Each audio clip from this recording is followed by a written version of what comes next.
The year is 2020 and we are in the middle of a pandemic. The country is in lockdown. But there's still business to be done. We start the story with a bang as we see a man about to get whacked. The man getting shot is none other than Vito Corleone himself, Marlon Brando. Don Vito was the boss of a very powerful crime family in New York City. He was known for his intelligence, his ruthlessness, and most of all, for his ability to keep his cool in even the most intense situations. But what happens when the legendary Don Vito Corleone gets taken out? Well, you get this insane story that will leave you on the edge of your seat. We join Don Vito as he leaves his home to go meet with some associates. As he's walking down the street, he can feel eyes on him. He knows he's being followed, but he doesn't know why. Just as he turns the corner, a black van pulls up beside him, and two men jump out. They're wearing ski masks, and they pull guns. Don Vito knew this day would come eventually, but he never thought it would come so soon. He tries to make a run for it, but one of the gunmen shoots him in the back. Don Vito falls to the ground, blood gushing out of the wound. The second gunman approaches him and asks, "Do you know who shot you?" Don Vito looks at him and replies, "No, but I'm gonna find out." With that, he takes his last breath and dies. His son, Michael, gets the call that his father has been assassinated. He immediately drops everything and rushes to the hospital. When he arrives, he finds his mother and sister holding each other, crying. Michael knows that his father wouldn't want him to be sad, so he puts on a brave face. He tells his mother that he'll take care of everything. Then he goes to see his father's body. He looks down at his father, his heart breaking.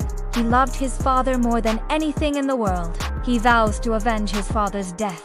Michael begins to investigate his father's death. He talks to the police, but they don't seem to be interested in finding the killers. They think it was just a gang hit. But Michael knows that there's more to it than that. He knows that someone from his own family was involved. You see, the Corleone family is one of the most powerful crime families in New York City. They're involved in everything from gambling to drugs to prostitution. They have enemies everywhere. But Michael knows that the person who ordered the hit on his father was one of their enemies. It was one of their own. Michael is able to find out that the hit was ordered by none other than his own brother, Frito. But why would Frito do such a thing? You see, Frito was always jealous of Michael. he felt like Michael got all the attention, and he also felt like Michael was a threat to him. So when Frito learned that Michael was investigating their father's death, he decided to flee the city. Michael sends a team of hitmen after Frito, but they're unable to find him. Frito had disappeared without a trace. Michael is furious. He never should have trusted his brother. He vows to make him pay for what he did. As the years pass, Michael becomes more and more powerful. He takes over his father's empire and becomes the new Don Corleone, but he never forgets about his brother. He spends years searching for him, but he's unable to find him. Just when he's about to give up hope, he gets a call from an old friend. The friend tells him that he's seen Frito in Las Vegas. Michael immediately gets on a plane and heads out west. He finds Frito living in a small apartment.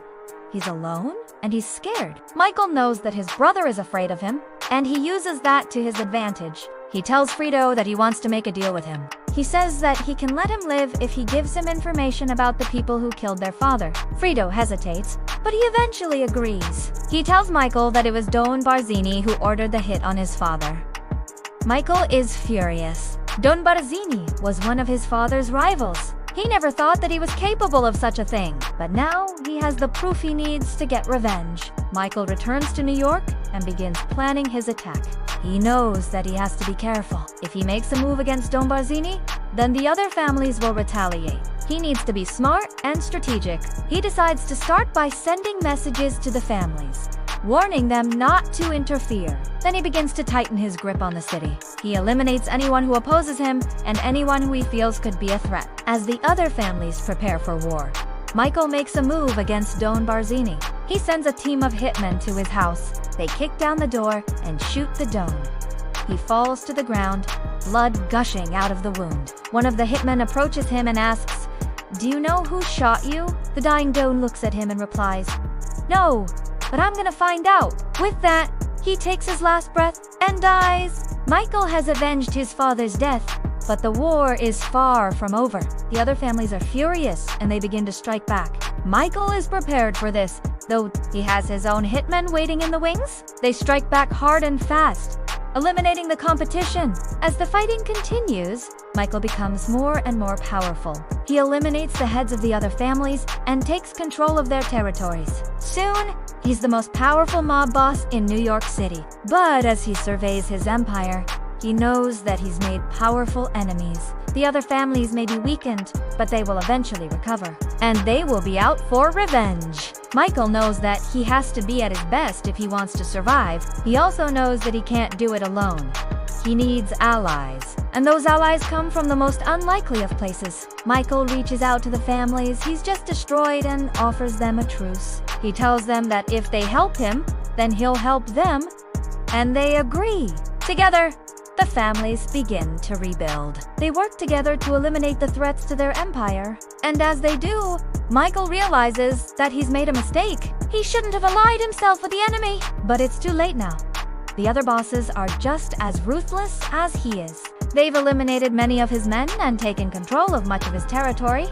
Michael knows that he's in over his head. He should have listened to his father's advice and stayed out of the family business. But now he's in too deep to turn back. The war between the families rages for years. Michael loses many good men. He also loses his fortune, but he refuses to give up. He fights back with everything he's got, and slowly but surely, he begins to win.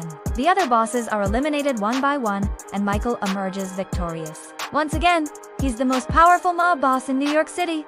But at what cost? Michael looks around at the destruction he's left in his wake. He sees the bodies of his men lying around him. He also sees the faces of the families he's destroyed. He knows that he's won, but he also knows that he's lost something inside of himself. He's become the very thing he once fought against.